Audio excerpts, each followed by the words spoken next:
be the one you talk to when you're feeling down. I could be the one you run to when the moon hits the ground. I can say what I'm feeling, but the words just don't come out. If you ever feel lonely, girl, just know I'll come around. 'Cause I've traveled so far just to get to where you are. And I know that you're broken, but that makes you who you are. So pick up the pieces and show me you mean it tonight. I know what you're feeling, I see that look in your eyes. So pick up the pieces and show me you mean it tonight. 'Cause what I've been dreaming is giving you my paradise.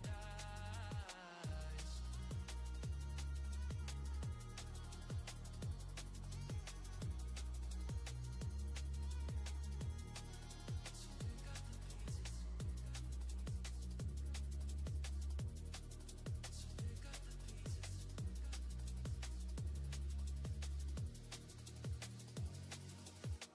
Baby, I'ma be there through the rough parts of it all. Holding your hand, fighting for the things that we want.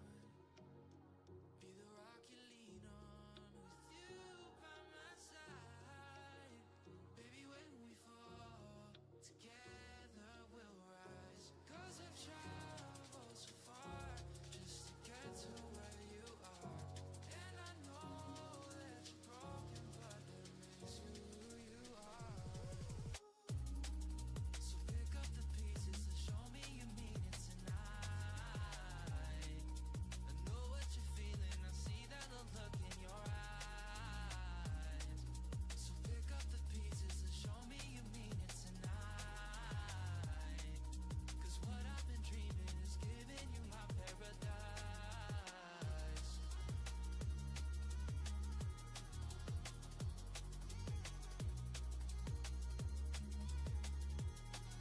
So pick up the pieces. So pick up the pieces. Show me you mean it tonight.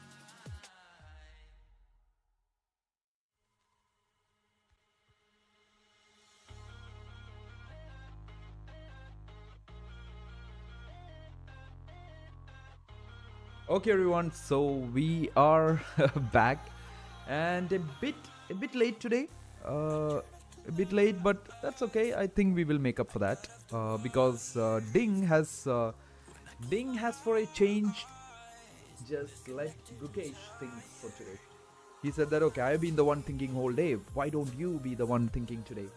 And that's what's happening. That is what we have got here. It is the World Championship game number 10. And guess what is the opening that we have for game number 10? No big guesses. I know you guys have seen this because I'm the one who's late here today, isn't it? And the opening that we have here today is the London system. And if this is not exciting, then trust me, there is nothing that's going to be exciting for you.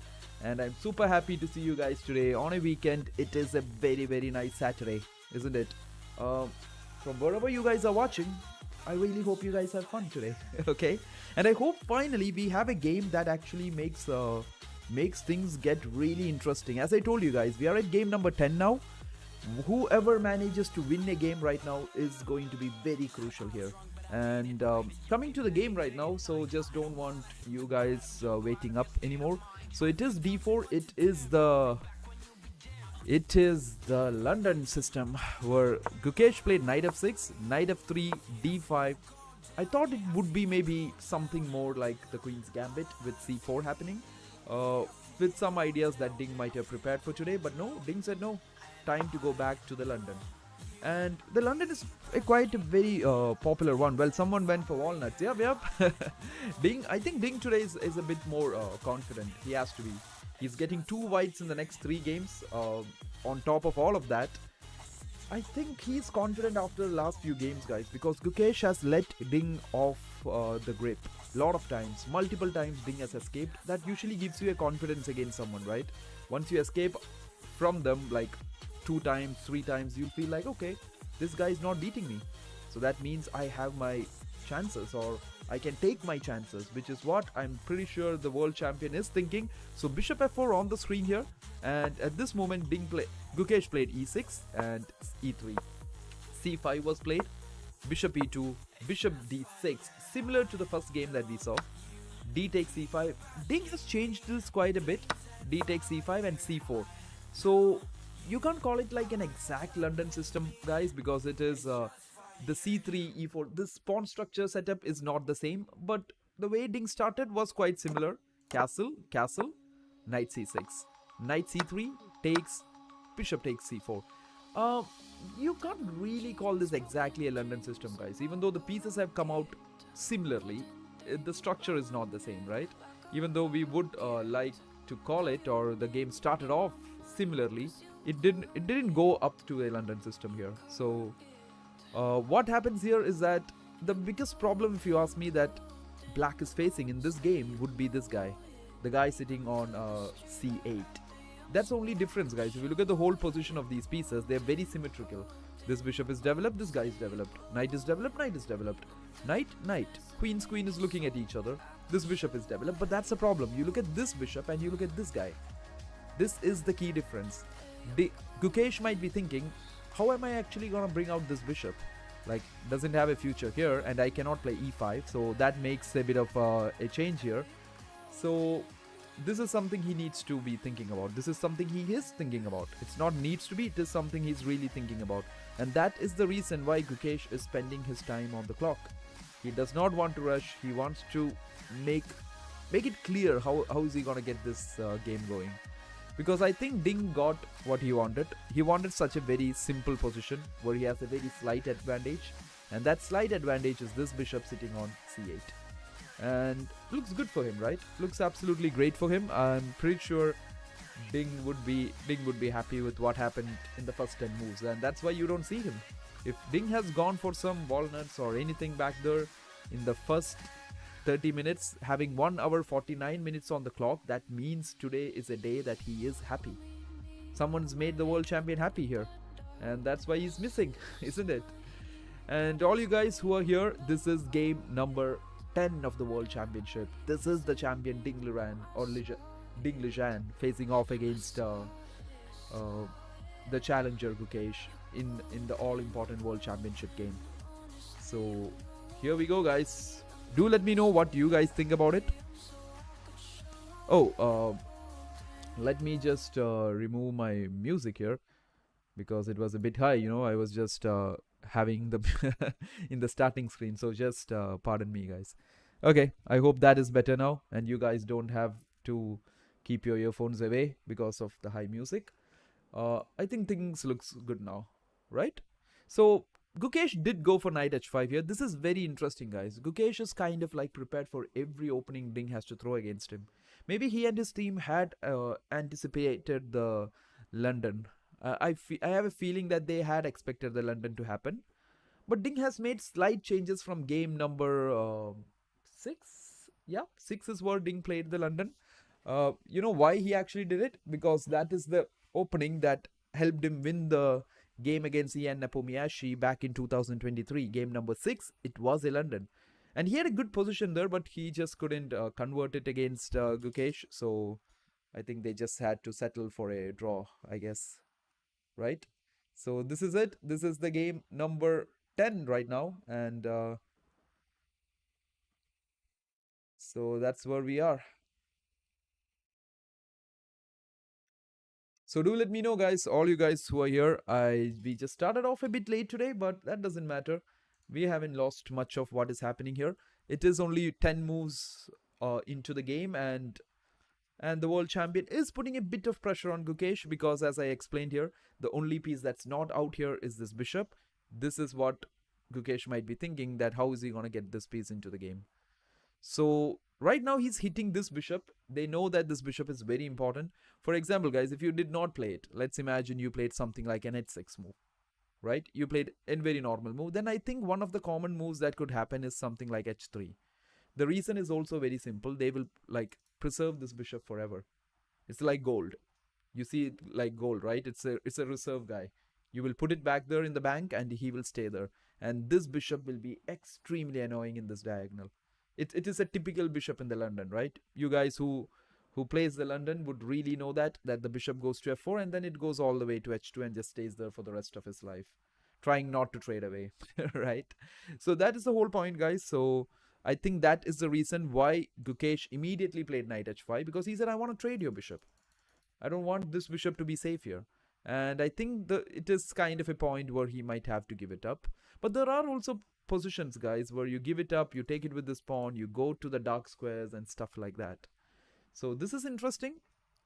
Trust me, games in the London and other kind of setups can go either way anytime. So like this is going to be an exciting Saturday for all you guys wherever you're watching this from. This is the World Championship game number 10 and we are down on the countdown. We just have 4 more games left and these guys have to do something. They have to do something now. They don't have much time, do they? So, and that is why I think Ding went for the London again today, because finally Ding has decided that anyways we are at the final stages. I get 2 whites now in the next 3 games. So why do I not just put some pressure on my opponent? Why do I not just put Gukesh under a bit of trouble? And that is what the world champion has thought. Hey Alok, how are you? I'm sure, I don't know where you guys are today. A lot of you guys might be chilling somewhere on a vacation on a nice December. You might be sitting on a beach watching the streams. You might be wherever you are, right? You might be working. I don't know. I don't know if all of you guys would be working on a Saturday. If so, like, not good. Don't do that. Yeah. So, but anyways, coming back to the game, guys, this is the World Championship game number 10. So if you like what you see, if you like the stream, you can hit the like button, you can subscribe, you can do everything, right? You can just yeah, almost everything that you see on that screen. So here we go. Gukesh has just played the move knight to h5 and Ding is just taking his time for this, and that's good for him. Ding says, anyways, this is the first time I have a lead on the clock, and this is going to be very interesting if Ding keeps the lead on the clock, because I would be super excited to see what would happen if Gukesh is the one in time trouble. That will be very exciting to see, because Gukesh has not faced direct time trouble, or he has not faced that as Ding has done before. So this will be quite interesting. This is quite rare seeing Ding up on time. Yeah, that's true, right? That's true. You never know. I think Ding and his team might have a different strategy after game number 10. They might think that, okay, we're going to play fast now. We're going to put Gukesh under time trouble because we have got more whites here. White pieces that they're playing. And let's see if Gukesh actually manages to keep it up. So this is the final stages of the game, right? A win in this situation, guys, really turns the game around. Trust me, it's not like it's not a small win here now. Any win after game 10 is like very crucial. It's so hard for someone to come back after that. Just imagine, just 4 games. You will have the pressure to play. You will have the pressure to do something. And you might go crazy and just lose another point in that whole pressure. So trust me, this is not an easy stuff. So both players do not want to give away a point here. And Ding is just having a happy time here. He's like, wow, let's play this game. I don't know if Ding is going to go for the trading lines, like takes the queen, because it's quite equal here, guys. Queen takes, rook takes, because you're giving him the open file now, right? And maybe at some point he will get this. Now the bishop's weakness is a bit lesser here. For example, if you ask me what could he play here, there is an interesting move that he could play here. Let him take on f4, you go knight e4. You're attacking this bishop. Because if he takes here, now comes a lot of trades, guys. You take it, he takes it, and now finally, you take c5. You don't take the knight, you take c5. Because you want that bishop, right? And now this knight is under attack. Where does he go? Like, to the center of the board. And now you bring both your rooks to c1 and d1. This is a very comfortable position for Ding. Very interesting position. And as I told you guys, the whole problem here for Gukesh is this bishop. He has to find a way to get that bishop in the game. Because that is what is holding him back. If you're thinking this looks same, right? 3 pieces, 2 rooks for each player. What is the big deal? This is the big deal. That Gukesh needs to get the bishop into the game. If that bishop doesn't come into the game, then it's very hard, right? It's hard. Like, it's not only that it's not coming into the game, it also stops the rook from being active. So they're just stuck. These 2 guys are just stuck in this whole stuff. So, but I'm pretty sure Gukesh has his plans.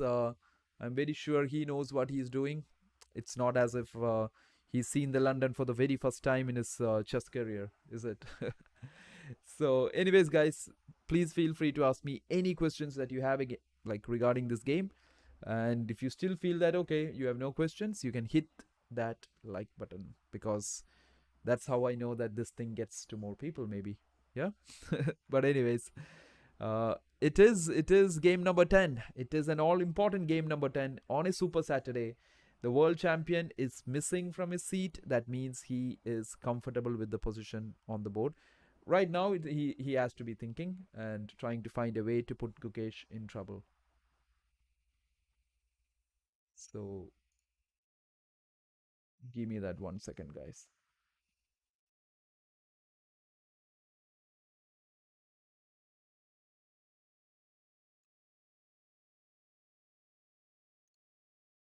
Just trying to be good at the streaming, right? It's trust me, one wrong button and the whole thing could blow up. That's what I feel. It seems like these things are just ready to blow up. It's like it's just gonna blow up today.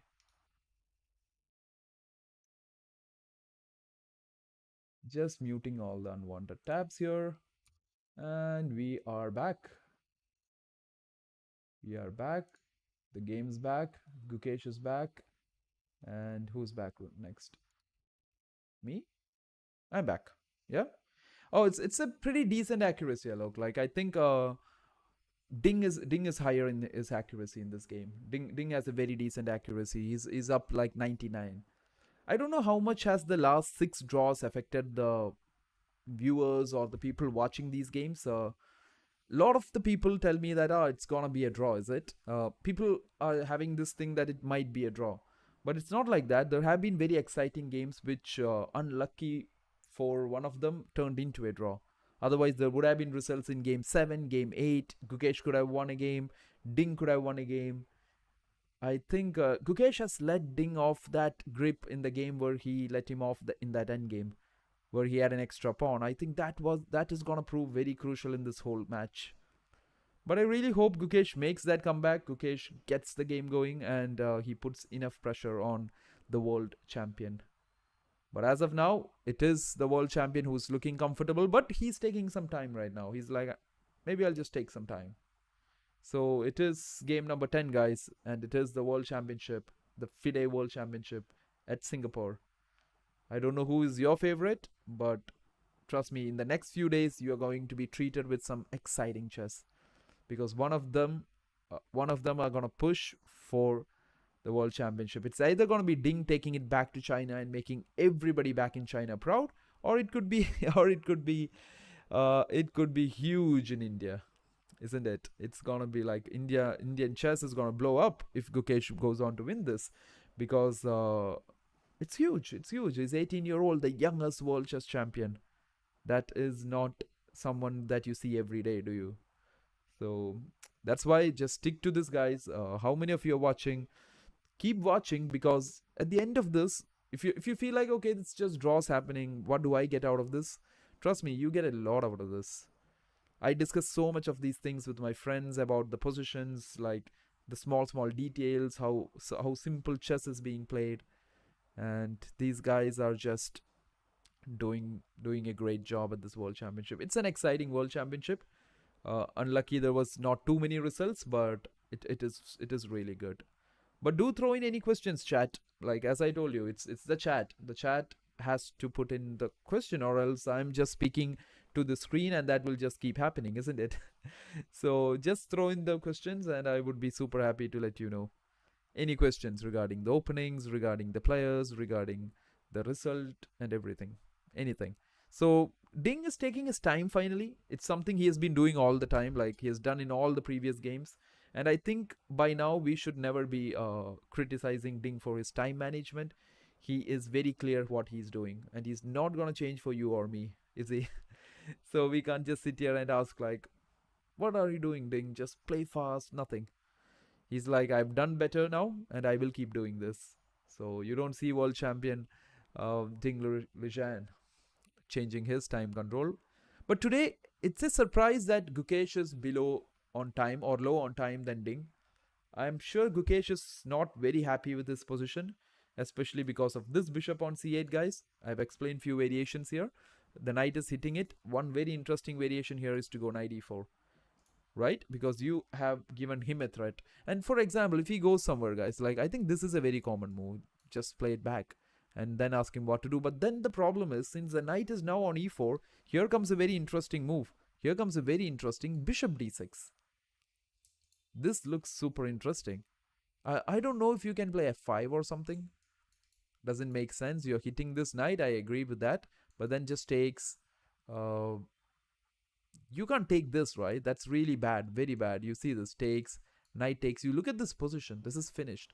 Knight c5 can happen. Knight d6 can happen. And this is crazy. I think black is busted here. Again, see the problem having this bishop here. Look at all of white's pieces. No, I'm sure Gukesh ain't thinking about it. But bishop e7 could be an option after knight e4. So it will be exciting to see if Ding actually spots knight e4 here and hits the bishop. If the bishop goes back, then he has the move bishop d6, which actually makes this move knight h5 look like a nothing move. You guys get me, right? If the bishop goes back, I can just go bishop d6, and then all of a sudden, why is the knight even sitting on h5? Because the bishop has said goodbye and just went all the way here. And you can't even take this, guys. This looks bad. Queen takes d6. I don't know. You take him back. Knight takes d6. Look at this knight sitting here. This bishop is a big problem for Gukesh. He needs to solve this problem. And this could be a bigger and bigger problem as it goes forward. So the challenger, trust me, guys, I love playing these d4 systems. And if I was black here, I won't be so happy. And I would be very happy being white here. Because you can play forever and ever and ever. It's like a risk-free, simple game to play. And that is what Ding has been looking throughout this World Championship. He has been looking for a game that gives him that free stuff to play. It's a free flow of pieces, right? So that's what Ding has been looking for. And I think he has managed to get it finally. Get the final position where he can actually be playing for a whole day and grind it out. But trust me, Gukesh is not someone who just goes down that easily. He's going to put pressure. Very critical point here, guys. Ding Liren, can he play this move, knight e4? This is the move that can really confuse the challenger. This is where Gukesh should be making a decision that is very important for his game. So bishop g5 here. That's a good question, Arkham. Like bishop g5 just directly hits this queen, right? Makes a lot of sense. It is a playable move. He takes me, rook f d1 takes it. So if you guys are thinking about that question, right? Like a lot of people have this doubt, which rook should I take it with? Or how do you decide which rook? So here, if you look at this, guys, you have two rooks on a1 and f1, right? How do you choose is that? If you take with the a1, then where is the f1 rook going? Is it going e1? I don't see anywhere, right? So if it's the a1 rook taking, that's the problem. So that is why the f rook takes it. It gets this file and the a rook will come to the open c file. This is the plan. And this is how you select which rook am I taking it which. So if we go back with, so bishop g5 Arkham is a very interesting plan. Bishop g5 is super interesting. You can play that. It is possible. I feel knight e4 is interesting. Bishop g5 is good. And there is multiple options here. But I think Ding is thinking about knight e4. That is why he's taking this time. If it was for any other move, he could have played it much faster. That's my intuition, but my intuition could be wrong. so do not just go for it. But I feel that he's thinking because he's thinking about knight e4. It could be wrong. He might be thinking about bishop g5, as Arkham pointed out. And I don't see any other move here. Other move would be just to trade the queens. But then I don't see the plan in it. I don't see what Ding might be trying. Right? So that's it, guys. If you're new here, this is the World Championship, World Chess Championship game number 10. It is the world champion Ding Liren versus Gukesh. An all-important matchup this Saturday. A super Saturday for them. And if Ding manages to get out of here with a point, that's going to be very crucial. Very crucial. So if you have any questions, if you have anything to ask, feel free to ask me, guys. And I would be super happy to let you know, because as I told you, the chat is everything. So this is where we are. Game number 10. The world champion needs to find his way, and the world champion needs to find the best way.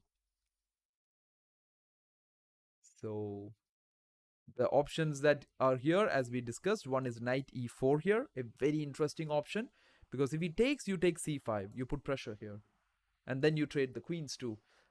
But the whole point, guys, like if you just want to know what is the whole problem for Gukesh here, why is he spending time, why is he down 1 hour 27 minutes, the reason is very simple. It's because of this bishop. He's thinking, how do I get this guy in the game? He's stuck. You cannot compare that bishop to this bishop. This is an active one, this is a very passive one. And if this bishop doesn't manage to come out, this rook is dead here. There's a very famous position in the topic called domination that we learn, where this bishop just dies on c8. It's just dead on c8. He just doesn't even get a chance to come out, and it's just all game over. So very much possible. It could turn out to be a domination by the world champion, Ding Liren. So if you're watching this game, this is a very, very crucial game. It is going to make this whole match exciting if Ding manages to find some very critical ideas and get an advantage in this one. Because if Ding wins here, Gukesh is going to go all crazy. Because game 11, 12, 13 and 14, he has got 4 games to get the point back. And if Gukesh manages to strike in this one, Ding, I don't know, losing with the white pieces, I don't even think he can make a comeback. Hey, safe. bg5 is the only move for having a good pawn structure, but h-file can be dangerous later. Not really safe. Like, I understand bg5. You guys don't want to give him double pawns or just take it with this pawn, right? I totally understand, but this knight e4 move is interesting because if he takes it, we are not going to take it back. We take this bishop back, right? And if he goes with the move bishop to e7, if he plays anything else rather than taking, then we don't let him take me. We go bishop d6 and we trade the bishops here. Again, not ruining the pawn structure. This position is bad. I don't think Gukesh will go for bishop e7. I think here the max thing he can go for is like take the bishop, you take this here, and then I'm just thinking, how is he going to continue here? I don't think he's going to take, guys, because that's giving up the open file, right? So you don't want to do that here. Maybe he just moves queen e7, rook d8 is the threat, queen takes c5 is a threat. Now you take it, he takes it, and queen e2. But one more thing, guys, even though these pawns get doubled, don't count them out because the knight is just going to come to e5 with it. So there is chances, there is different ideas that happens here.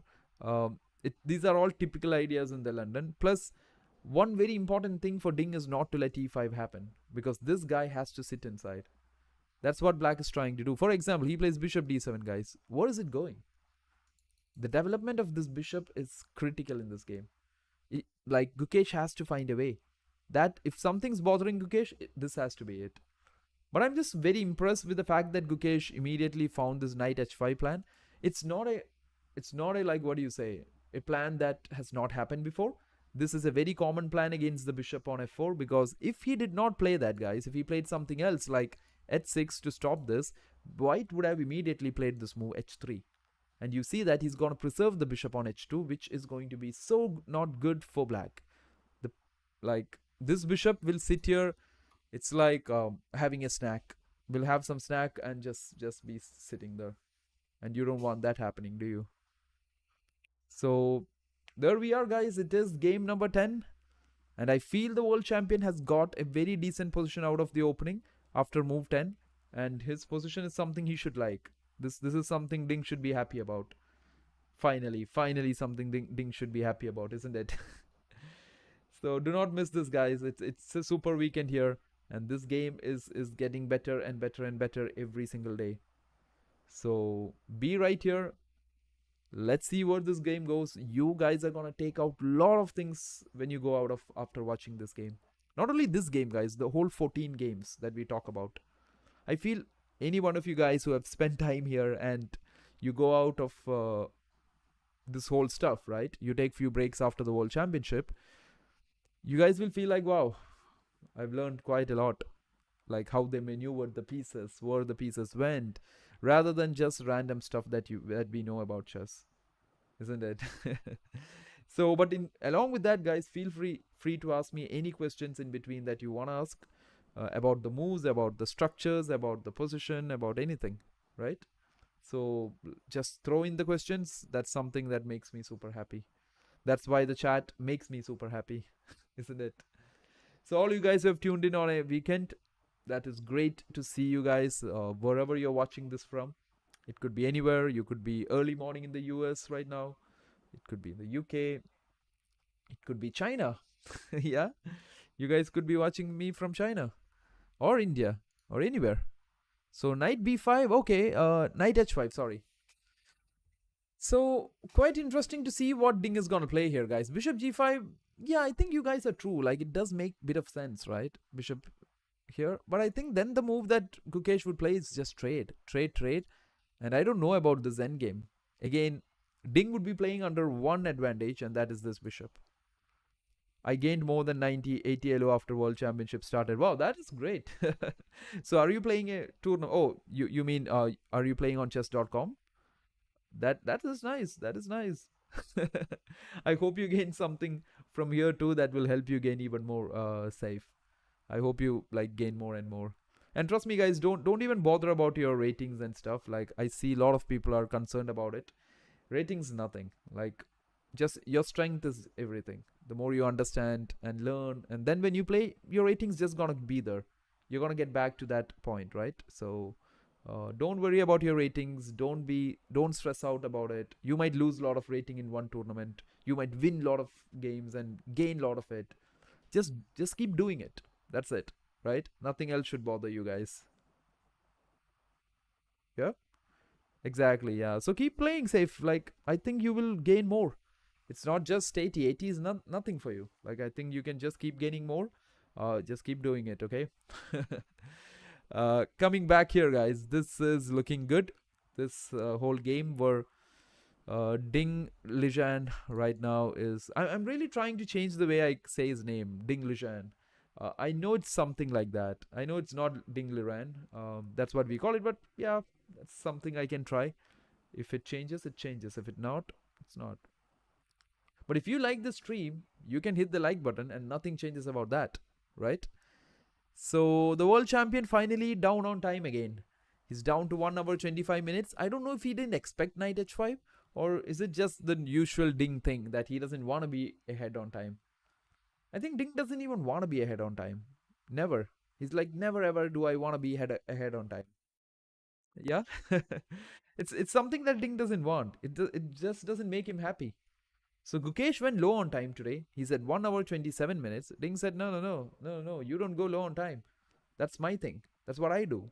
Why you doing it? Right? But anyways, this is where we are, guys. It is an all important game 10 of the FIDE World Championship. Ding chilling. You are true, Kishore.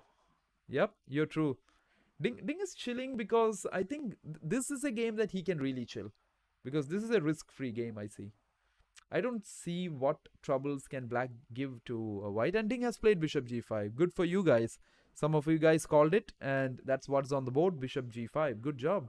Good job. I really expected knight e4, but maybe I think Ding wants to keep these pieces.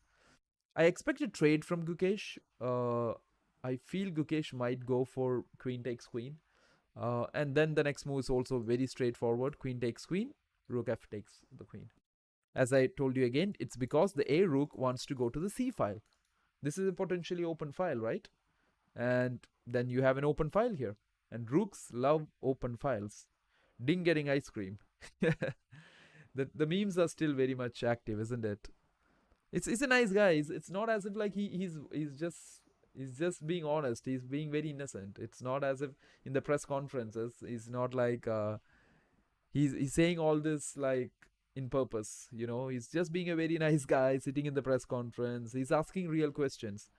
But I really appreciate him. He takes things in a very good sport, because I see that whenever he says something, people laugh and everything, right? It's very easy to get hurt also. Like imagine he says that what is the meaning of chill, and everybody laughs. He might be really offended at times, like, oh my god, did I say something wrong, right? But no, he's a chill guy. Gukesh can become the youngest world champ. Yeah, that is what he's playing for. I think Gukesh even tried to become the youngest grandmaster once, which did not happen. I think even for Pragnananda it didn't happen. But maybe that's not what he's destined for, Gukesh. Maybe he's destined to become not the youngest grandmaster, but the youngest world champion from India. So I see that the whole country out there is behind him. Lot of support for Gukesh. And I hope he pulls out something, chat. I really feel he pulls out something. Because if not, it's not a disappointment for him, but this is his chance. This is the best it can get for him, right? First world championship, Ding Liren, like not in the best of his form. So this is the best chance for Gukesh, practically, if you ask me. But I hope he makes it. I hope he makes it.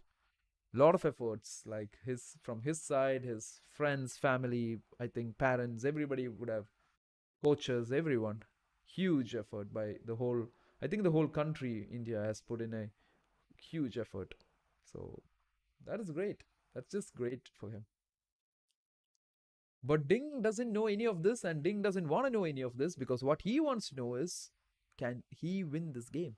Can he convert this advantage? Because he has played Bishop G5, putting the challenger in trouble, asking him, like, now you think and make a decision. So, an all important game number 10, guys. Trust me, this is a game that needs to be thought about, right? This is not something that can be ignored. And if you guys feel like there are too many draws happening, this is how the world championships happen, guys. If you were watching the Magnus Nepomiyashi game back in 2021, 6 games. I think the sixth game is where Magnus managed to crack Nepo. Until then, it was all draws, draw after draw after draw, and you'll feel like, oh gosh. And after the fifth draw and all, people were getting like frustrated. They were like, this is going nowhere. This is just going draw after draws. But then Magnus cracked him in a 7-hour game. Wow. In the Catalan, he just cracked Nepo in an amazing end game. Gukesh goes bishop e7. I don't know how good of a move is that. Um, because now, guys, after bishop g5, right, the only thing that's happening is that this knight h5, it's a bit pointless, but Gukesh will have to spend a move to bring that knight back. Can you talk about Ding's mental issues? I don't actually see him having any kinds of bad phase. Like, see, of course, he has a bad phase maybe in the tournaments and stuff, but I don't see it here now. I don't see it in this game for sure. In this tournament, I don't see it. Like, of course, guys, maybe Ding never expected that championship victory all of a sudden. Just imagine you're playing your whole chess career trying to be something like at the top of chess, and one fine day or one fine event he just becomes a world champion. And the whole reason is the way Ding reached that world championship. GMs don't play like us, yeah. No, it's the thing is that, guys, Ding I don't know if you guys know the story how Ding actually reached the world championship. It's a very interesting story. Ding was not even supposed to be in that candidates. Ding was never even supposed to be in the candidates where he became the world champion. It was actually Sergei Karyakin who was part of that candidates. But all of a sudden, there is this ongoing, what is happening between Russia and Ukraine and all. And he made a comment supporting his country, and because of which FIDE actually banned Sergei for like 6 months. And after the ban, he just so he was out of the candidates. He was part of it, and he was out of it. And then, as the replacement for Sergei, came Ding, who was the highest rated at that time. And Ding needed to play 26 more FIDE games at that time, which he had not completed. And what happened is the Chinese Federation helped them, and they arranged 2 to 3 tournaments for Ding to play, because it was all this COVID time and stuff like that, right? So there was travel bans in China and everything and stuff. But then they arranged it, and Ding qualified for the candidates, and he finished second. Nepo came first, and still it was not clear if Magnus wouldn't play or not. Then Magnus didn't play. Ding got promoted to play with versus Nepo, and you become the world champion out of nowhere. Now, after hearing this, do you guys really think that he wouldn't be just a bit shaken up after winning a world championship with all this drama? You just feel like it just came to me out of nowhere, right? So it's a thing, guys. So maybe that is the thing that really hurt him. Like, it's something that he never expected to happen so quickly in his career, but it did. But will this be also a draw? Not really, Shaz. I don't think so, because there is a lot of play, you guys. Like in these positions, trust me, until Gukesh can equalize this bishop being passive, until this bishop comes out or until Gukesh equalizes this game cannot be a draw. You can't call this game down, right? So all you guys who are watching, if you're enjoying exactly, if you're enjoying the stream, do just follow what Arkham says in the chat. Yeah.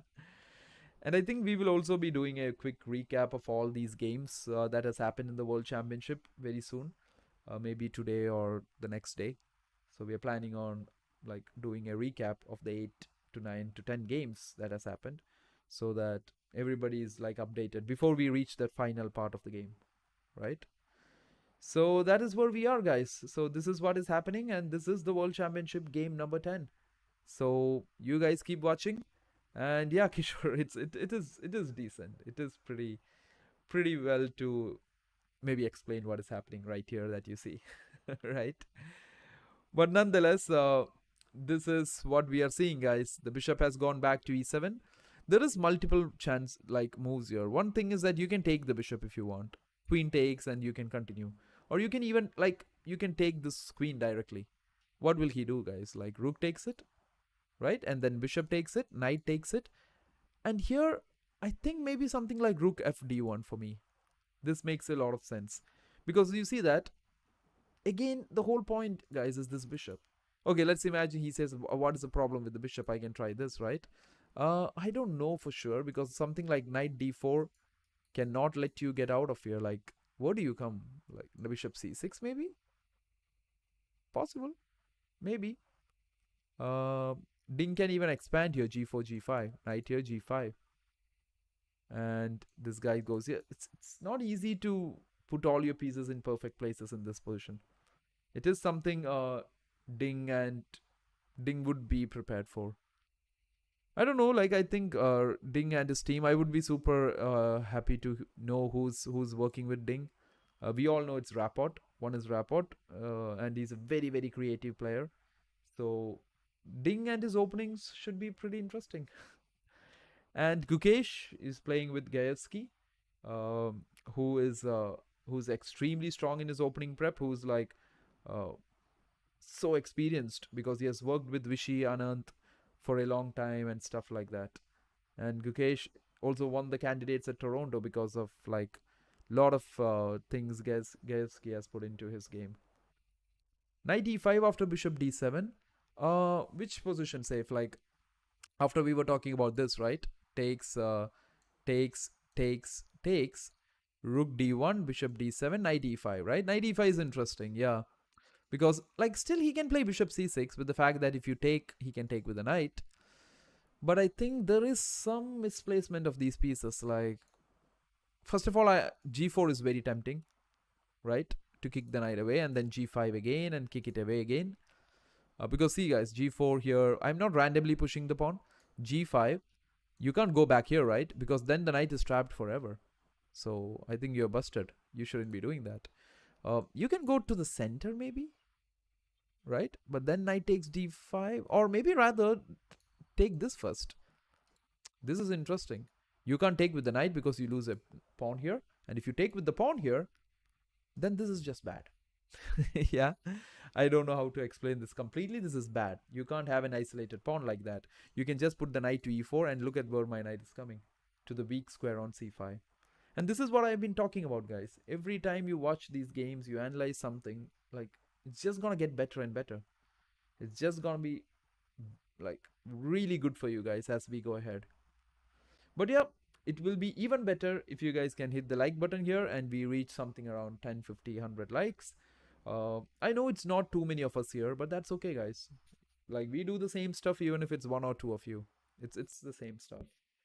The drill is the same, chat. So there will be like a day where there will be a huge number of people here, but before that, this is all good. Yeah. So throw in your questions, chat, whatever you want to ask. I think safe mission 100 likes, yeah. True, Shaz. I think you guys need to double hit on that screen and like smash that like button. Yep. So all you guys who are new here, this is the World Championship game number 10. This is an all important game number 10 on a Super Saturday between the challenger Gukesh and the champion Ding Liren. So, pretty exciting chess. I know people have been a bit critical about the results, that there have been like so many draws that has happened, which might not be exciting for people at the moment. But trust me, there will come a result at a point where you least expect it. And do not watch the games just for the result. Try to watch it to improve your chess by a huge margin. If you guys are looking for some or any ways to improve chess, this is the way. Watch this. Your chess is just gonna get better. So that's where we are, guys, right now. Bishop e7 played by Gukesh quite quickly. Ding could trade the queens and go into an endgame that is like risk-free to the extreme, right? There's no risk in it. Gukesh, the only thing that would be concerning him now is the position of the bishop on c8. How does he get it out? And on top of that, this knight is now on the corner. And they say that the knight at the rim is dim. Do not have your knight there, right? But I think the knight can always come back. But it just wastes a move. You have to throw in a move to do that.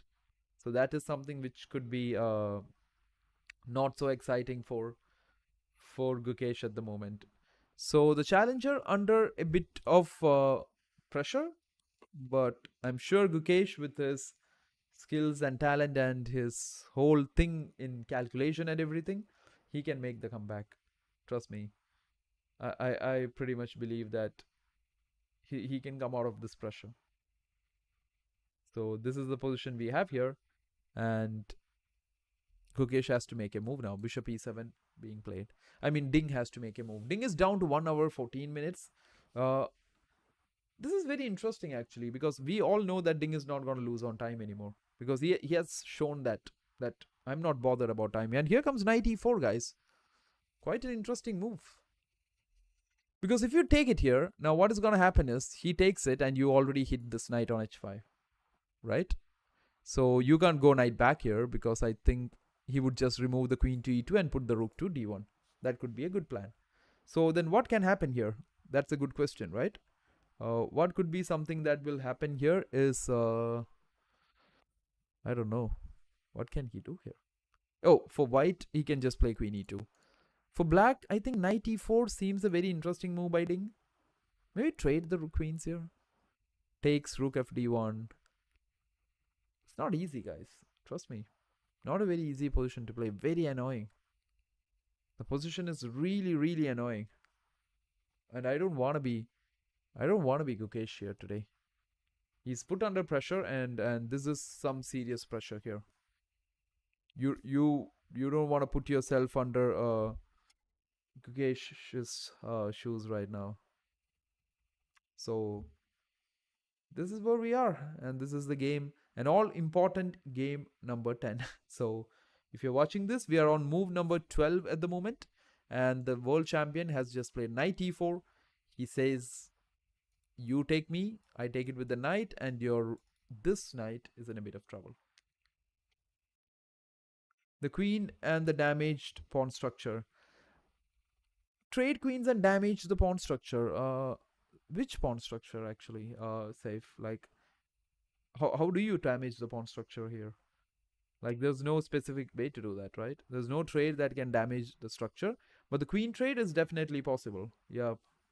I think for Ding, this is a complete dream stuff. Why am I saying this, guys? Is not because like, if you look at the bar right now, the bar would be saying it's absolutely equal, right? But why do I feel this is quite interesting is because, okay, Gukesh goes back with his knight. He says, I'm going to use this move and just go back with my knight. I'm just interested to see what Ding has here for him. Is he just going to not trade the queens anymore? I think Ding is not going to trade the queens anymore, guys. Maybe develop the queen and just get these rooks on the open file. Put pressure on Gukesh, right? So something Ding would be thinking about at the f file, yeah? Yeah, we'll see that. But the bishop has moved out of the f file, so it's not clearly possible. But that's where we are, guys. This is game number 10 of the FIDE World Championship. And if you are new here, you can ask me anything. Ask me any questions, what is happening, because that's what we are here for. So keep watching. I'll be back in a second. Let's see where Gukesh takes this game now.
Okay, guys. So just back taking the short breaks. That is super important. I feel, you know, just for your own good. But anyways, we are back, and I think Ding is still thinking this position. He's just trying to figure out that position that he wants to get, where he can push for the rest of the day, where he can push to for the next few hours and really, really put Gukesh in trouble. But anyways, Ding has been a bit faster than usual today. He still has 1 hour 10 minutes, and I guess that is because Gukesh has spent some time thinking on the clock. So looks good for the world champion positionally. And as I mentioned, it is very, very not like unlikely that you want to have a position with this bishop stuck here, guys. It's not just the bishop being stuck, it that also like keeps the rook out of the game too. So Gukesh needs to find a way. He has been doing great in this whole tournament when it comes to openings. His team has prepared it very well. Can they pull it out today too? Can they bring the preparation out today? And that's a very big question. And you guys do feel free to ask me if you have any questions here. And let's get going. I know it's a Saturday. I know you guys are enjoying your whole day. Oh yeah, so you're thinking pawn e5 will happen, right? It's not an easy move actually. Alok, like I don't think Ding would. For example, let's play a move like queen c2. Okay, my plan is to bring rook d2, and let's imagine he plays this move. But when he plays this move, you see this guys, rook f d1 immediately. Where does this queen go? Like queen c7 maybe, right? Rook a c1. Because when you have pushed d5, of course you have found a way to get this out, but with that this diagonal, there is a problem, and you're given up this d5 square and a lot of stuff here. You can even trade stuff, and just there's a lot of squares that's going to be taken. So what's the situation here? Hey Salo, I think the situation is that the world champion has a very decent position, and he can push it. He can keep pushing this for a very good amount of time. And Gukesh needs to find a way to stabilize everything. And that's what we were talking about the bishop that is causing Gukesh the problem. E5 an option to do it, but always remember you're giving a lot of squares down when you play E5. Plus on top of that, you are you are giving up this very important diagonal too, which could be very weak. So Ding has got a small upper hand here, guys, if you ask me. It might be a very slight advantage, but it's a very comfortable advantage to play on the board. If you're playing a normal tournament, you feel so happy to play such positions because it's a total risk-free position. Your opponent cannot be trying; he has to be defending. So something very important that we must know: this is a this is a position that needs to be understood very well at any level of chess. If you're playing at a top level, if you're at a grandmaster level, if you're at a super grandmaster level, if you're even at the beginner stages of your chess, a lot of positional ideas that one needs to learn from this game, and I hope we will be able to explain that. Right, and I hope you guys will also ask me questions that helps me explain it. So yep, that's where we are at the moment. The world championship game number 10. The world champion is putting his pressure. He takes the knight. That's not a great plan, actually. He's gonna take it back with the bishop, right? But now what does Ding do? Take it? Take it? And queen c2. Now isn't e5 an option? Okay, I'm not a big fan of the trade Ding did, guys. Knight f6. Gukesh immediately takes it with the bishop. Queen takes d8 on the board. I think rook takes d8 definitely coming up. Bishop takes f6, g takes f6, and finally we will see one of the rooks coming to c1. So this is the position Ding wants to play here. After some trades, the whole point is that he's asking. Oops, sorry guys, nobody will play that. I was trying to play bishop d7, and bishop d7. Uh, I don't know. This is crucial, right? This is very crucial that Ding understands the way he's gonna go ahead with this. Maybe he thinks there is some advantage to play for. Maybe there's not. So a bold decision by Ding to trade off the pieces here. I don't know where this is going, but I hope he knows where he's going. Yep. It's a very bold decision, chat. It's a very bold decision that he just went for the trades. Uh, It's not so easy now. Of course, I think the rook will take it. The most probable thing would be the rook taking it. And when the rook takes it, bishop takes f6. So what has Ding achieved? If you ask me, what did he achieve out of all these trades? Is that you take it and you see this, guys, the destroyed pawn chain, an isolated pawn, a doubled pawn, but that's not that weak because it's in a chain of pawns, right? If you take this pawn out of action, then that is an even weaker pawn on f7 and g6. I mean f6 and f7. But since this guy is along with them, they look much better, right? So far so good for the world champion, but we have to see where he wants to take this game. And Gukesh thinking here because he wants to think whether to take with this, this, or this. He has three options. I don't think the knight is even one of them. Like, is not the one that he's thinking about. He's definitely thinking about rook takes d8, and he's thinking about bishop takes d8. These are the two moves I'm very sure he's thinking about. So that's where we are, guys. World Championship, game number 10, right? So do let me know, chat. Do let me know if you want to know anything about what's happening in this game. It is not the most exciting of games to like think and analyze about. If you're someone who doesn't like positional chess, but if you're someone who likes positional chess, this is the game. This is one of those games. He's doing the equal trade. He's doing equal trade, Cello, but the thing is that he's trying to create a very slight advantage in those equal trades. Because first of all, he knows this bishop is kind of a cramped bishop. And until they find a way, until Gukesh finds a medicine to get the cramp like gone with, these pieces looks not so active at all. He should take with the bishop so that the pawn chain doesn't break and the rook takes the bishop. That is a point. You take it, but I don't think he's going to take back the bishop, right? Now Ding might not take it. He might just play this move. Take the open file. Get control of the open file. And now if you take me, I just take it. And now you see this is a bit of a concern here. Okay, you can kick me away, but then knight e4 followed by knight to d6. That's an interesting maneuver, and all of a sudden the knight on d6 looks very, very dangerous. So there is these kind of stuff, guys. This is just not a very easy cake like walk in the park, and don't take this as a cakewalk. There is definitely good chances for both the challenger and the champion, but for Gukesh it seems very hard. What is he focusing on is how do I equalize this game? So the challenger has not taken. Ding has just taken the queen with the queen. Two options here, guys. Rook takes, bishop takes. What do you think Gukesh is going to choose here? Is he going to take it with the rook? Is he going to take it with the bishop?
So do let me know any questions that you have, guys. I'm just like taking some of those in between stretches that we do all the time, so that we are just done. If Ding gets one win, then the game is over. Ding is good at defending. We have seen Gukesh struggling to get a win. If Ding has a worse position, that is a very good point, Aaron. Like that's something I'm very clear about, because but the problem is that, Aaron, like, of course, Gukesh is not able to take Ding down. That is one thing. But the problem here is that if Gukesh gets a win, then that is also even a bigger issue. Because I don't know how much Ding is going for the win, right? Ding is not pushing too much for the win, but what you said is true. If Gukesh like drops a point, then Ding will defend the 14 games, because there's very less time left. 14 games, guys. It's the next 2 to 3 days, and it's all over. Then it's just a tie breaks, right? It's gonna be some exciting chess coming our way. So that's what I don't know if we are heading towards tie breaks. I still feel it's a bit too early to say that, but a game deciding game now will be so exciting. It will be super exciting.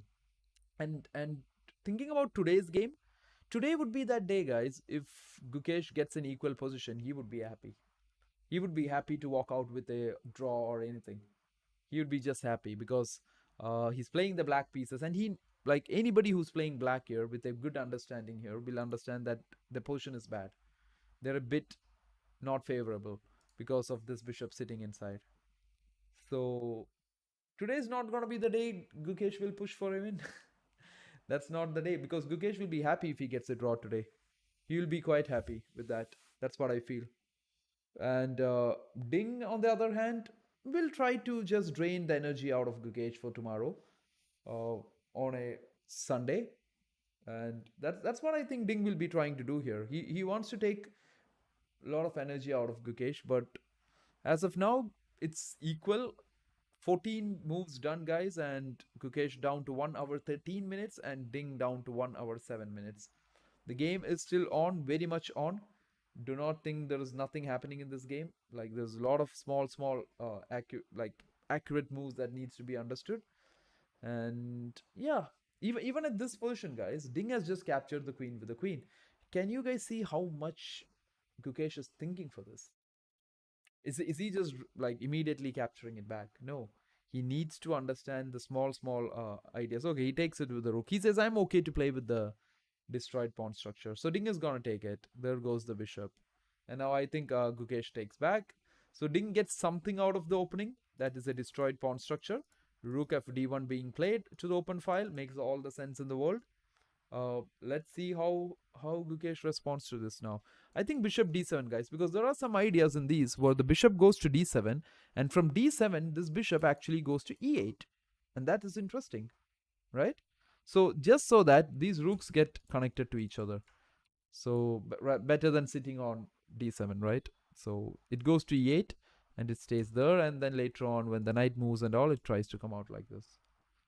So another plan that Gukesh might have after playing the move bishop to d7 here. Yeah, bishop d7 played, guys. Rook a c1 played. Ding has got a very straightforward position here. I think Gukesh, but the thing is that Gukesh will simply play the king to f8 and e7, rook to c8, bishop to e8. I don't see how Ding and his pieces can get inside here. If Ding had got this knight to d6 somehow, that would have been great. That would have been amazing. Or even c5.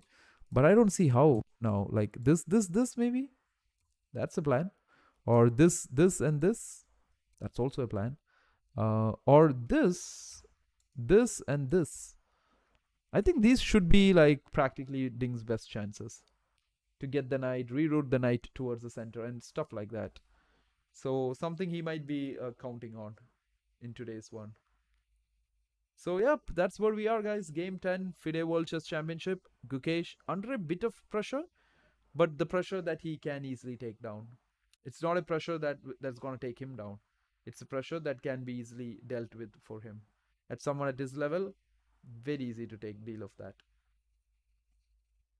So that is where we are. Game number 10. The world champion thinking after rook a c1. But the time running is Gukesh, and his time is running now. He needs to find plans here. King f8, king e7 is a plan. Get the king to the center. It's an endgame, right? Get the king to the center. Bishop e8, guys, being played. I told you, right? This is a very common idea in these positions. Put it here, here. I've even seen these ideas from white also. Put it here and here. So that your rooks are connected here, rather than the bishop sitting in between. So that is what's played. Bishop e8 on the board. Super excited to see what Ding has got here for us. Is Ding just gonna trade everything? Or is he going to bring his king? King f1, king e2. Possible, right? I think king f1 makes a lot of sense. That king could actually walk into the center. So both players thinking what needs to be done. Ding is down to 1 hour 6 minutes and Gukesh down to 1 hour 10 minutes. So this is the all important FIDE World Chess Championship game number 10, guys. And if you're new here, I'll tell you something you can do. If you think that you have the patience to watch this, if you think that you are strong enough to improve your chess, then you can always hit that like button and you can share this with your friends who knows chess or who even wishes to learn what is happening in chess. And at the same time, you can also hit that subscribe button, right?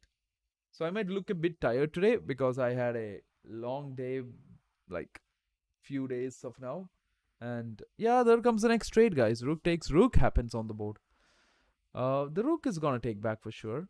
And is Ding just planning to bring this guy in? I think the plan is just to get the king out, or just maybe even play bishop here. Look down at this. Is he planning? Is he actually aiming at some kind of endgame here? Is a bishop versus knight endgame suitable for him? I don't see that, right? Because what if he, for example, plays this? The bishop can drop back, okay? So here, guys, there is slight advantages, like advantages that we have seen players like Magnus Carlsen have converted these kind of advantages in chess. But I don't know how much Ding is gonna do that. I'm not underestimating Ding by any means, but you guys will agree what Magnus was and what Magnus is still, right? So it's just another story. The world number one would have maybe tried to convert these kind of positions. There was a lot of his games where these were deciders.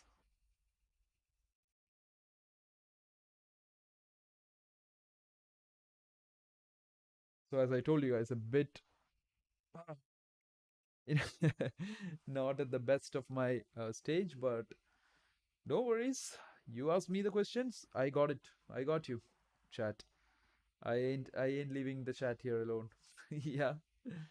I might be missing in between for like short breaks and stuff, but we definitely are gonna call this. We are definitely gonna call this to what is gonna happen.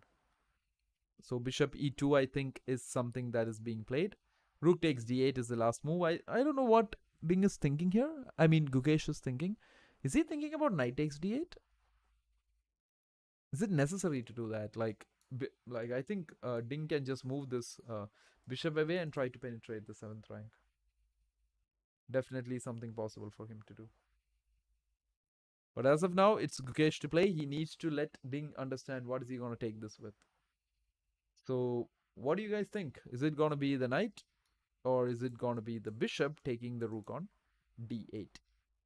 Do let us know, guys. What is it?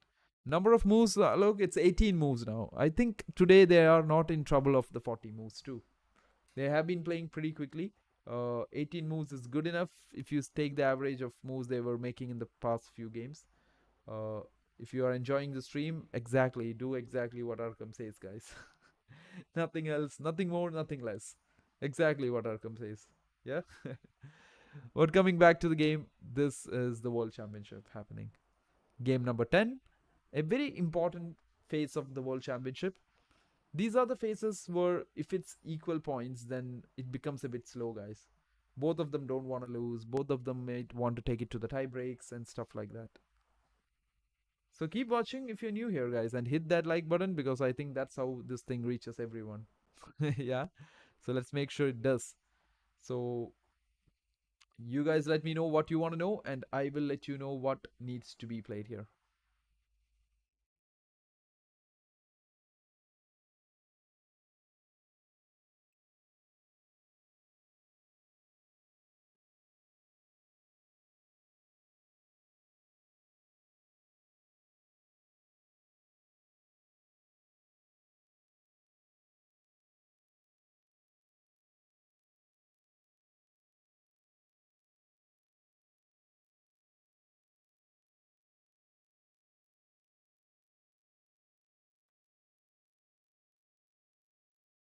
Okay, guys, so Gukesh takes it back with the rook. The rook takes it. King f1 is the plan. It's very straightforward. Ding just wants to get the king to the center.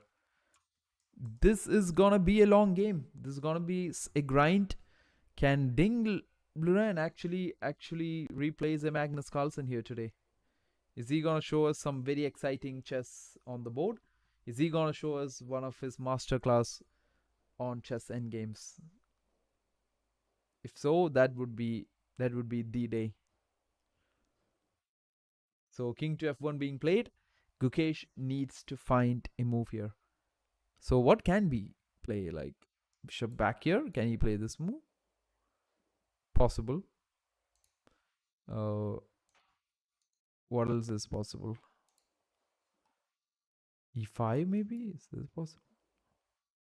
Yeah, but still the king keeps advancing, right? Bishop here.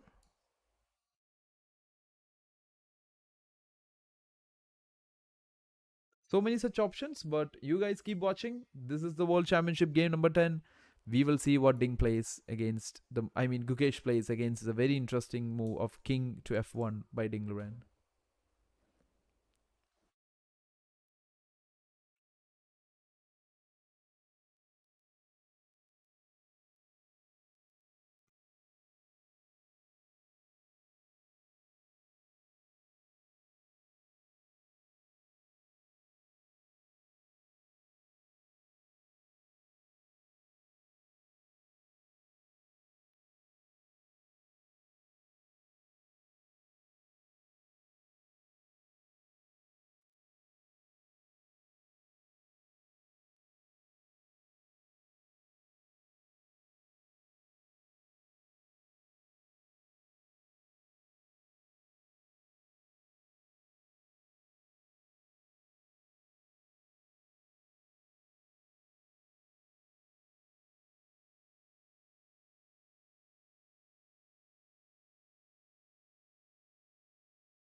Okay, everyone. So we are back and back from the very usual small breaks, actually.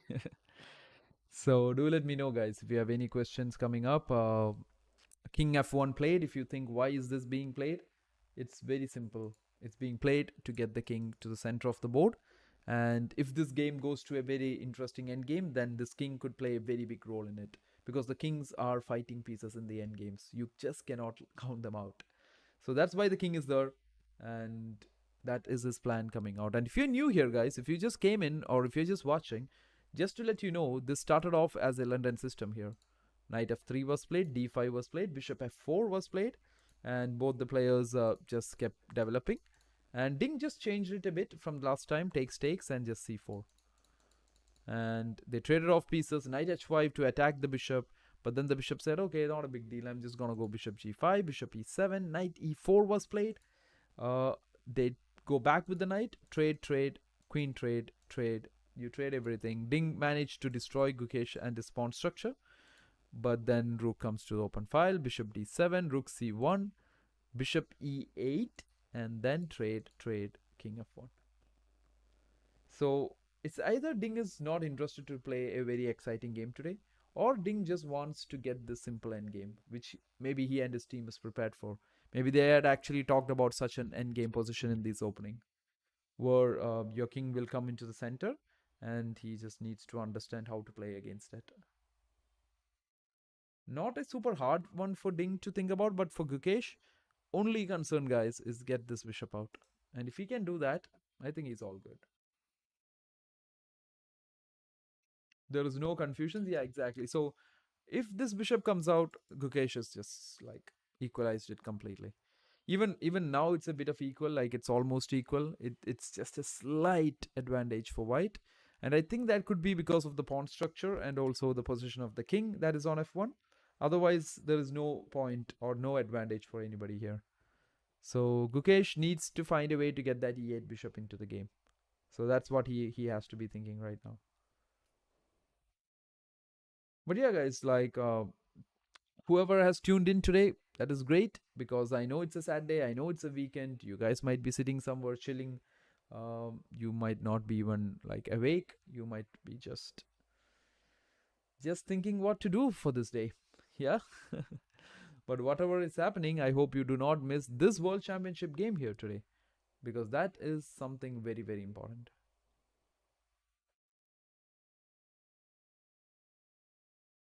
So let's see what Ding has got here for us.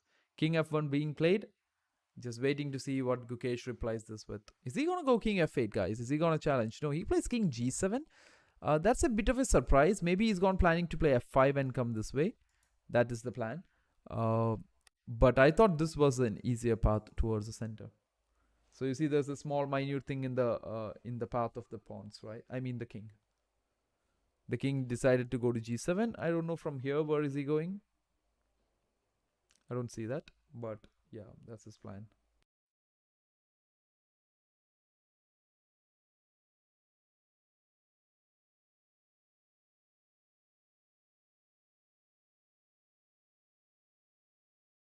So do let me know, guys, because as I told you, if not for the chat, it is a very, very tough thing to do this one. Because some days, you're not at your best. Some days are not super exciting, but you just want to keep going, right? And that's why I'm even here. I had few advices that maybe you should skip today. So you can understand that I was not at the greatest stage or like so feeling great to be here, but that's okay. I think I feel this World Championship can make it happen. I feel this game can make me feel better, and after this, I will just go out and have a great weekend. That's the best I can do. So I just did not want to miss out on this, and I hope I can let you guys also enjoy and understand what is happening in this game. So do let me know whatever questions you have. This is the World Championship game number 10, guys. It is D Gukesh Domaraju Gukesh from India, who's being pushed a bit by Ding Liren from China.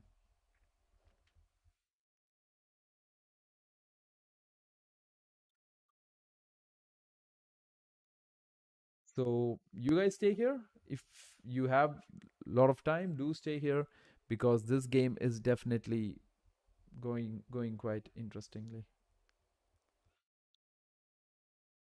So yeah, let's see. Let's see what Ding and Gukesh has for everyone. And until then, you guys keep watching. I'll just have some stuff and just be back in a few minutes. Okay? And here we go with the back soon side.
So okay, you guys, thank you for sticking on because that was a long break, isn't it?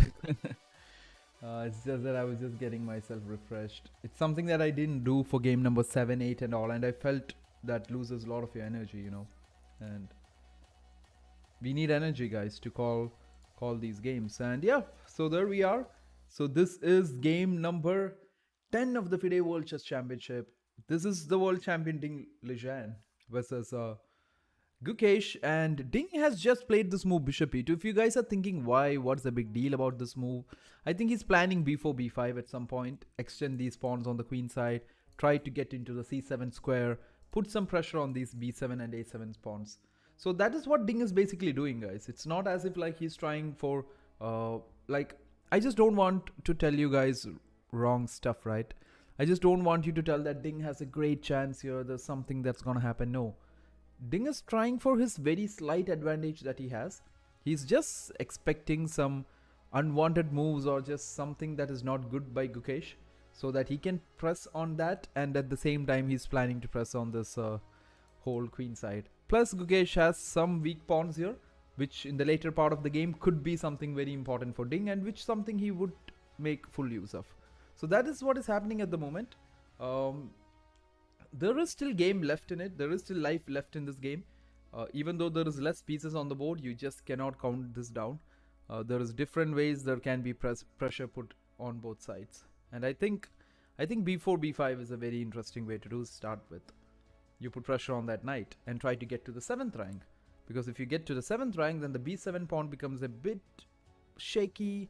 And if you can also get this knight away from here, guys, your knight can come to the center.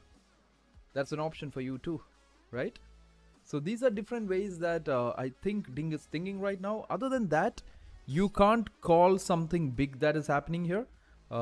If Gukesh can defend pretty well, if he can just get this bishop into action easily, then I think he's all good. I think he's just all fine. So I think there's a very interesting point to make in this one, guys. Like if you look at this position, there's two different open files here, right? One open file is the C file, one open file is the D file. In this one, actually, the D file is doing nothing. There's no entry points in the D file. Even if you, for example, guys, like look at this now. Let's exchange the open files, okay, just for the fun of it. Do you see any entry points? Like, okay, D6 can be easily kicked with the king coming in.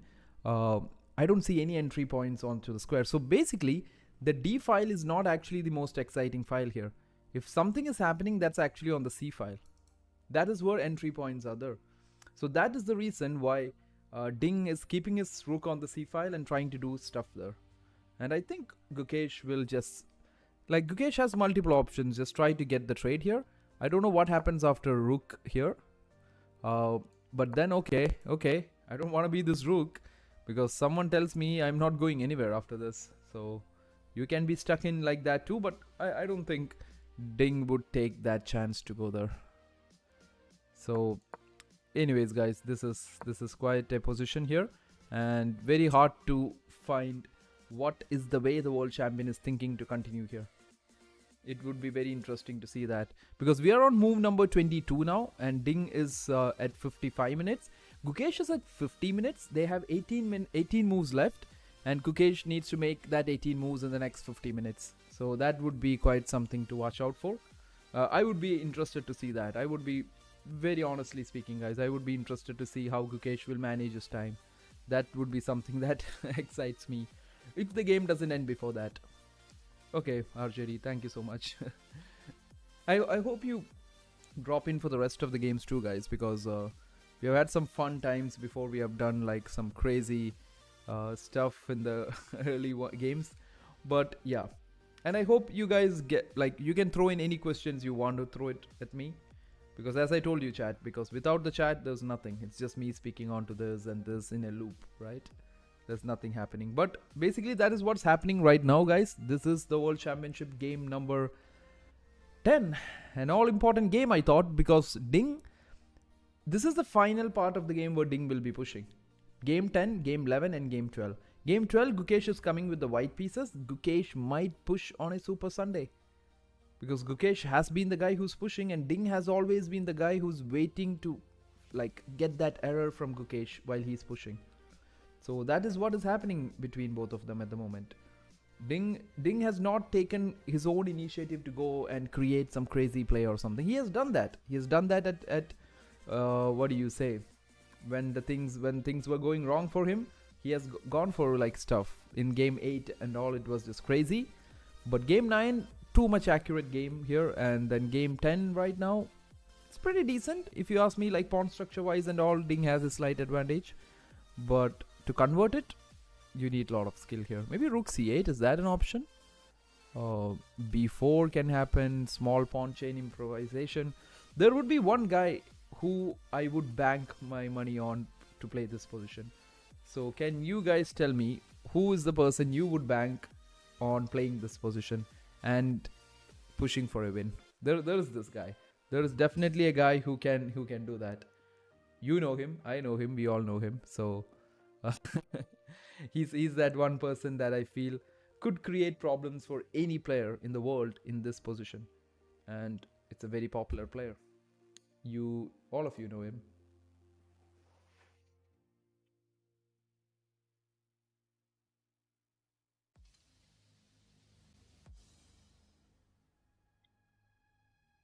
Because Ding needs to pull out that. Ding needs to pull out something amazing in this game to stun Gukesh in this end game. He needs to create play out of nowhere and make Gukesh feel as if like, wow, what a game. But for that, Ding needs to find some unbelievable moves. But for the first time in this whole World Championship match, guys, Gukesh has gone down in time much lower than Ding. So it's not a huge deficit, but at this point, when 18 moves are left, Gukesh has 47 minutes, Ding has 55 minutes, and a game that he can push for the rest of the life. Ding will be winning in my guess. Oh, that's a good call, Barbie. Okay, so Gukesh goes like, Gukesh is this guy who just plays perfect moves a lot of the times.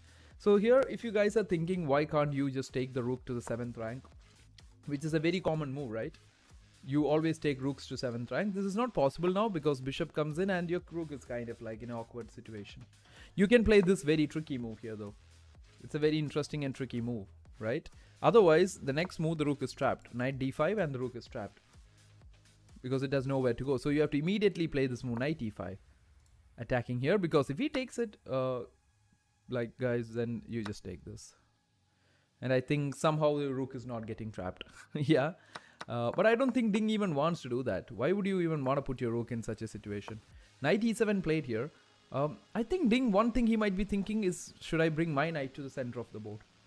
That is one option here. Does Gukesh have a disadvantage in the tie breaks considering he's not that strong in? That's actually a big question, RDJ, because I think it is a serious question to be asked. Gukesh is amazing when it comes to calculations, if you ask me. He's very good in calculations, but the problem is that he doesn't have that time in the rapid and blitz to do that.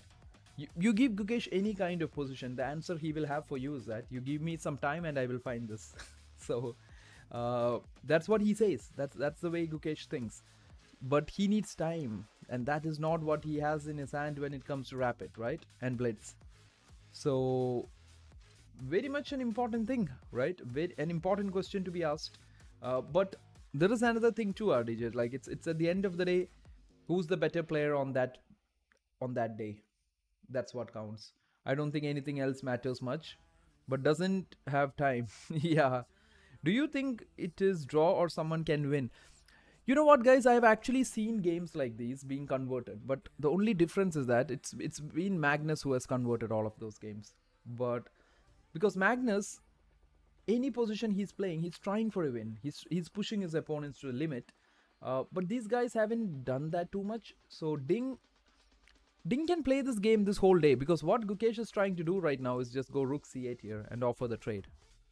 Like, let's imagine, guys, you go something like rook here, and now maybe rook c8. Yeah, because the trade of the rooks here, and it is a tough position. Because for Gukesh, there's nothing to play, because his pawn structure is a bit...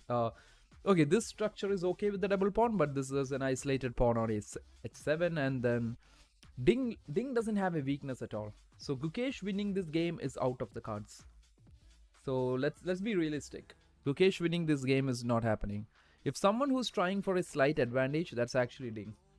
Or else Ding has to go really like bad. He has to go really go for a big mistake. Then definitely Gukesh has his chance.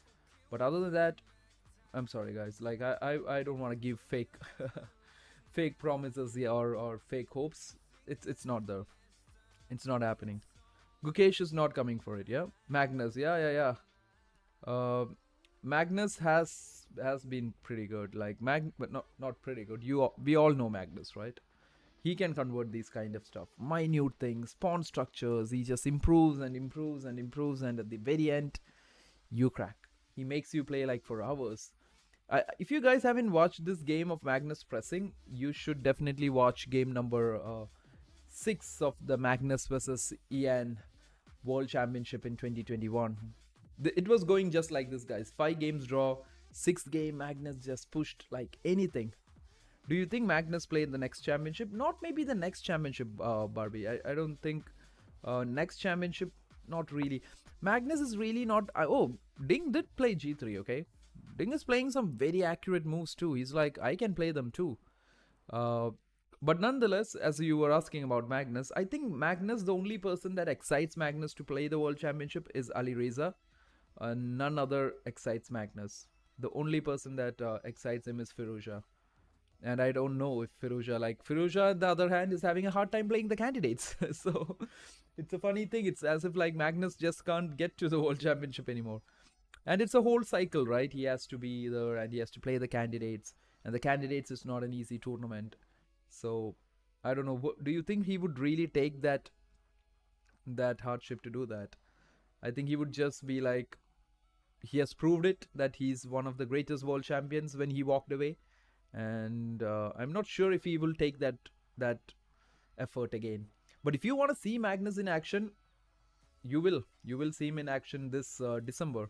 I mean this month, 26th onwards till the 31st, I think, New Year's Eve, where he will be playing at Wall Street, the financial capital of the world, where they will be playing the FIDE World Rapid and Blitz Championship, which is gonna be very cool. You don't have to wait this much of time. You will see results one after the other. So it will be really fun, guys, and it will be very interesting. If Magnus comes, then it will be over for all, but he won't. Not disrespecting Ding, though. He's great. Yeah, of course. See, Magnus walking away has also had its pros and cons, right? Cons is that we have a world number 1 who's not a world champion. I think the good part of it is that I personally feel it's made the world championship more open for everyone. Magnus was just dominating at the top, and it was just Magnus winning after winning after winning. So I don't know if Magnus replaces either one of these players in this tournament. I'm not comparing anyone. These guys are absolute great players, and they will be. Gukesh and all will just go on to become an amazing player in the future too. I'm just saying that at the level that Magnus was, his world championship preparations were, he would have been in the lead at this point of time. So that's just my take. If you guys have other thoughts, you can just I totally respect that too. But I'm just saying, there were some of the games that the chances Gukesh got or Ding got that someone at Magnus's understanding would definitely make full use of. Yeah, but that's just a fact. Fact is a fact. And I think these players also respect Magnus very much. They know that. So anyways, guys, why am I more into the Magnus stuff and all the other things is because right now Gukesh can even play rook c8 here. And they can even trade these rooks here. And I don't know how Ding is planning to get forward. This is not so easy to play. Not very easy to play, but definitely you can't call it over, right? So g3 being played on the board. We will have to wait what Gukesh plays. 23 moves have happened. Gukesh has 44 minutes left. Ding has 51 minutes left. I still feel, will Ding not push in this whole tournament? He got his chance in game number 1. He made full use of it. Totally understandable. But game 2, game 3, why is Ding not he's not pushing anymore. He's not doing it. King to d5. Oh, you mean knight to d4 here? Oh yeah, knight d5. Okay, I get it. So you're saying knight d5, yeah? Knight d5 is possible, Alok. Like, you put your knight in a very good square, right? Possible. And I think white will also do that then. He's like, you put it in a square, I'll put it in my square, right? d4. And then the rest will be very interesting to see. You want to see a very cool move here, guys? There's a very interesting move. Bam. You play f4. You'll be like, what is that? Because if you take it with this one, then knight takes f4. And you get this knight. And you also removed your double pawn, right? And if they play with the g pawn, you still take knight takes f4. Because if they take you back, you take here. And this is actually good for black, right? Now white's pawn structure is destroyed. So just showing you some interesting moves here that can be good takeaways for your own chess from these games. Like f4 is something people don't consider at all. But watching Gukesh stressed makes me worried. Nah, nothing to worry about in this game. I don't know, like there is no point to be stressed here. Because he's very comfortable. The position is not hurting him. So let's see what happened here, guys. Rook c8 played, trades happening on the board. I don't know, is Ding actually deciding to call it a day? Maybe we might have a quick Saturday. We might have a nice Saturday today, and I think you should all go out and have some fun then. But yeah, I think you understood what happens after knight d5. Like I like the f4 plan. You know, f4 is very interesting. These are moves that we should all know about in these kind of positions. Some moves that people really don't consider, right? Like knight d5, knight d4, and boom, f4. In a real tournament, guys, if I take the bar away and everything and make you watch this position, I don't know how many will just call it a draw. There will still be a lot of chances happening. So never assess a position just based on what you see by the engines or anything. I think you should just assess it by what you feel over the board. But nonetheless, the knight has taken on c8. 24 moves have finished, and Gukesh Liren is thinking now. I think he's trying to find, is there any advantage? Is there anything that is here for me in this one? Can he just remaneuver this knight this way to a5? But then b6 hits him, right? I don't know what is it happening. So for example, you go here. Can I go here? Not really. You can attack my king. Do you think Gukesh is playing the same level like when he was at the Candidates and Olympiad, where he was brilliant? Gukesh was really good in the Candidates and Olympiad, right? True thing. Not really. Maybe I don't think he has reached the peak of his performance here, because he has missed some amazing chances. Game 7 and all should have been his. He should have had the lead by now. With the level he has played earlier in the Candidates and Olympiad, he should have got the lead by now. And that's why a lot of players, I think that's why a lot of players and top grandmasters and everybody out there, they actually called this whole match for Gukesh to win even before the 14 match is over. But as of now, I don't think that could be the result. Ding is really in this game. And if this thing goes to the rapids, then trust me, Ding is in his zone here. Okay. But other than that, this is going good. So if you guys like this, if you like the stream, I don't see my moderator, but if you like the stream, you can hit the like, you can hit the share button, guys, and you can also subscribe, and you can catch up every day. And I think even after this whole World Championship is over, we will still catch up. We will do a lot of more live sessions and stuff and everything. We'll do some game sessions and we'll do all these things, and we'll see how it goes. Yeah. So all you guys who are new here, this is a London system that happened today. A pretty interesting site. Like it's not the exact London pyramid system that happened. The pawn structures are different. Ding tried to start off like that, but then Gukesh, he had to change something, and this is where we are. Right, pieces trading off.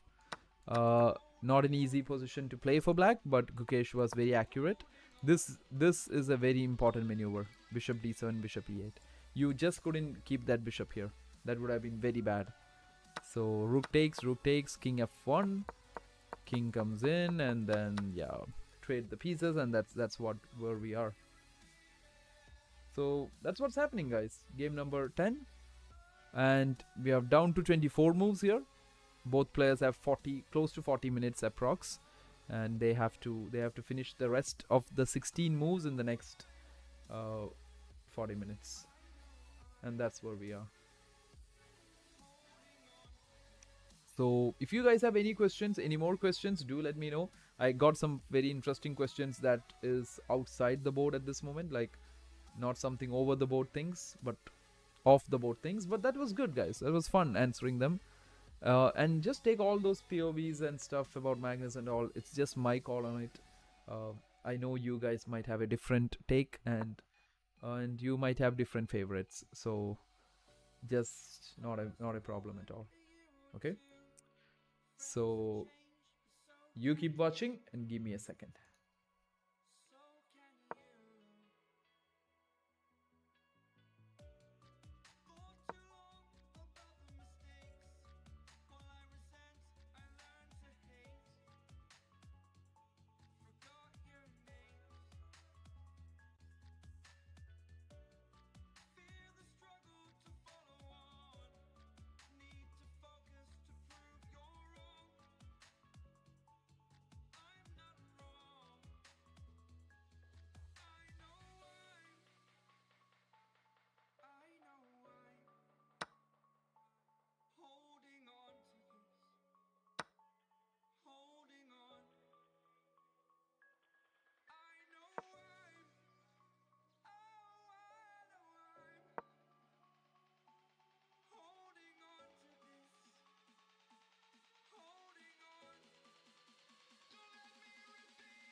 Okay, guys, so some very quick trades on the board, right? I'm sorry, but I'll also remove the sound. I know the music was a bit high. You guys should have told me. You didn't tell me, and I didn't know. But nonetheless, guys, pawn coming to b6. This looks like a very quick day, and that's okay. Some games can be like that. You can't expect an exciting game every single day, right? It's been draws, but the draws also were exciting at some point. But today, it's all traded off. 29 moves are down. I think the players might repeat. Yep, king is coming to d6 here, and now this king will come to d4. This will be the position, and I see a good chance there's a repetition gonna happen with the bishops. Now there's no one doing better, guys. This is a dead drawish position. Sorry, my bad. I'm so tired that I can't say it. Yeah. But anyways, b4 was played. I think nothing. Like, would e5 be played or f6 e5? I think f6 e5, right? That is like a way he can just kick the king away, because f6 you go here, there is e5, you can go back and stuff, and then but yeah. But there's no specific weakness, guys. Like in the endgames, you need weakness to target, and if there is no weakness, there's nothing, right? So both players have a bishop and pawns left on the board. Let us see if we can see something happening, or if not, let's see if they shake hands right now.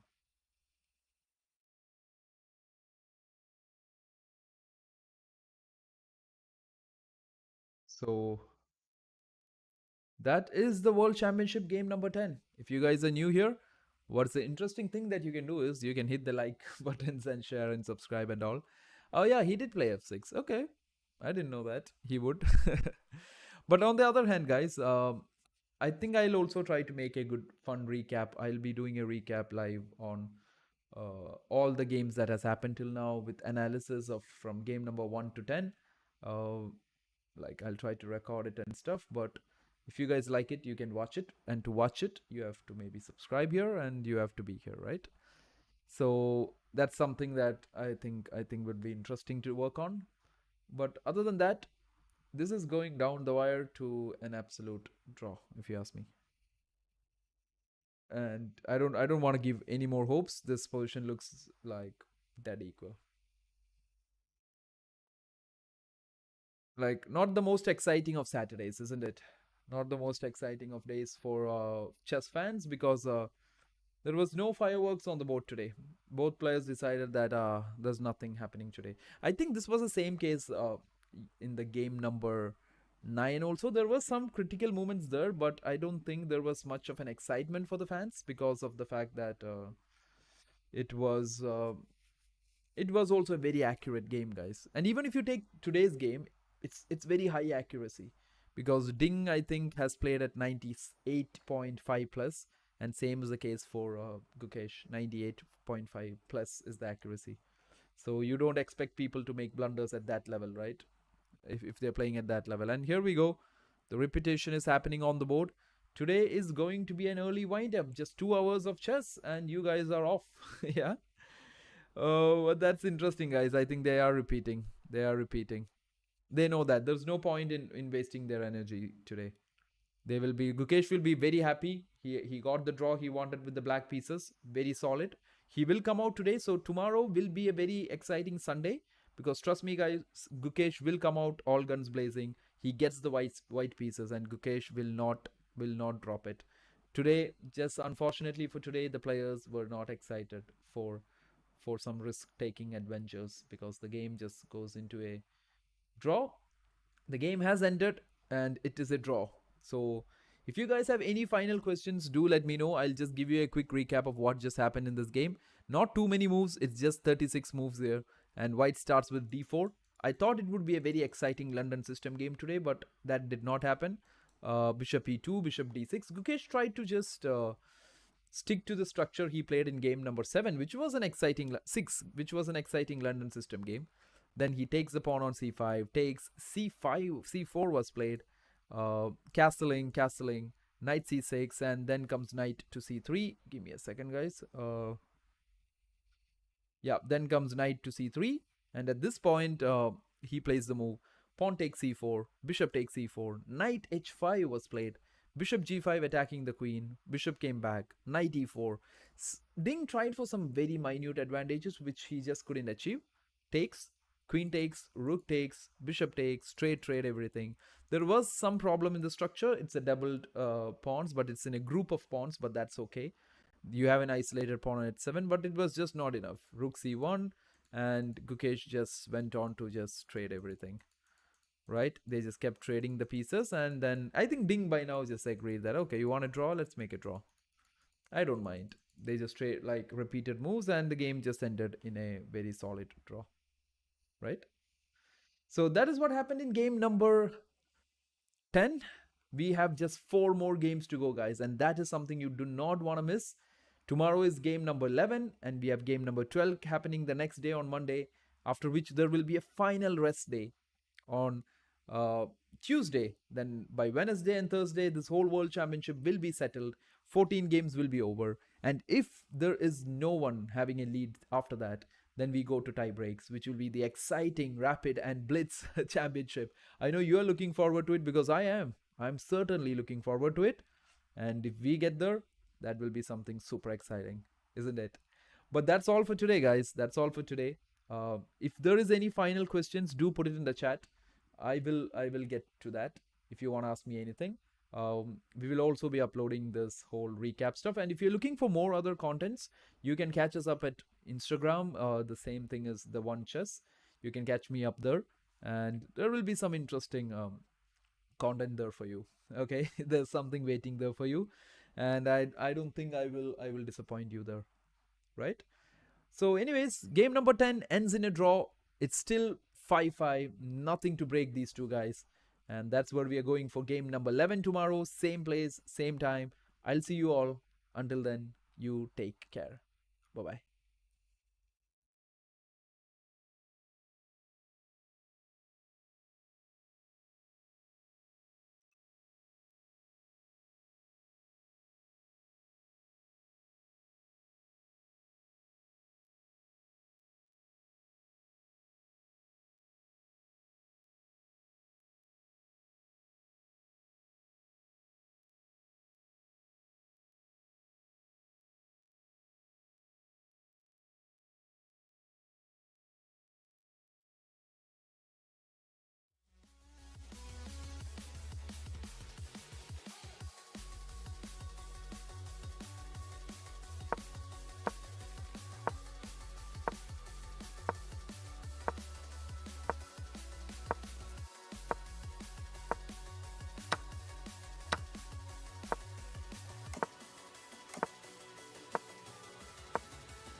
world that I created, fighting storms in my head. Don't know where I have been. I'm alone, no one to turn to, no one understands. Shit's too complicated. Away, and I feel like I am someone else. Away, and I feel like I don't know myself, no. Away, and I feel like I don't know my name. And I don't want to live this way. I don't wanna keep on wasting a life. I'm drowning in my head, I'm losing my mind. And if you could know, yeah, if I could show you, I don't wanna keep on living this life so faceless.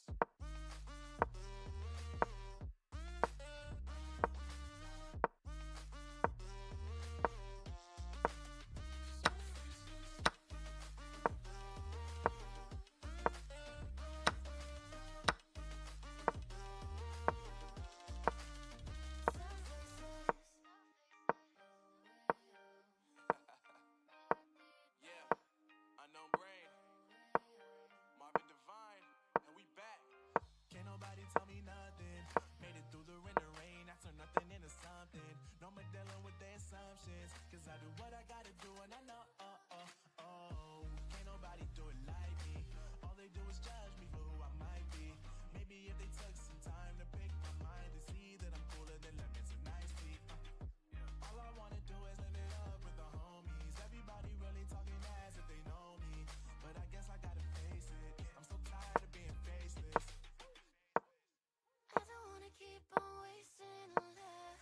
I'm drowning in my head, I'm losing my mind.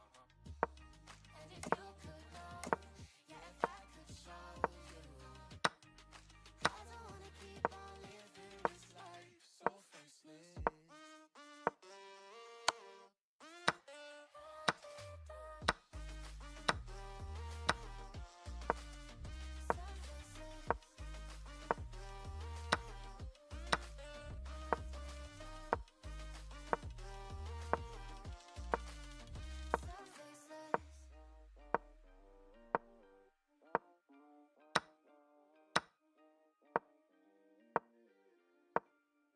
So faceless.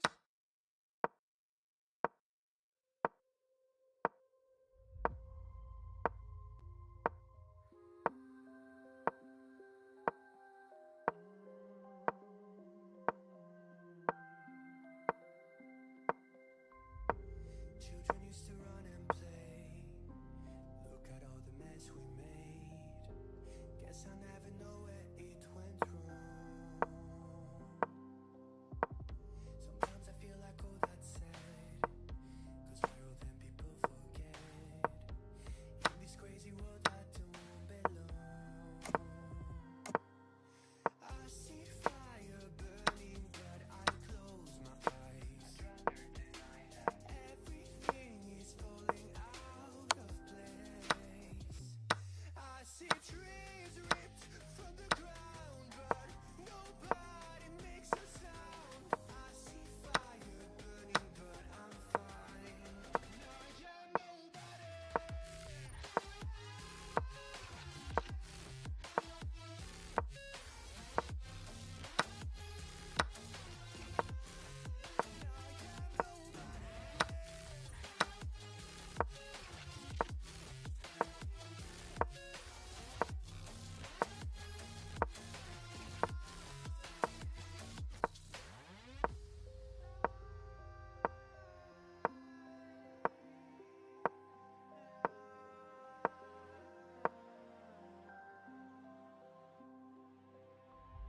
The future feels so unsure. Didn't we deserve more? The burden that you left is way too heavy for me. Do you ever feel like the world would die out? My anxiety's off the roof, I cry out. We have gone too far, take me back right now. I see fire burning, but I close my eyes. Everything is falling out.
drum hit your face, you be like. When the bass drum hit your face, you be like. When the bass drum hit your face, you.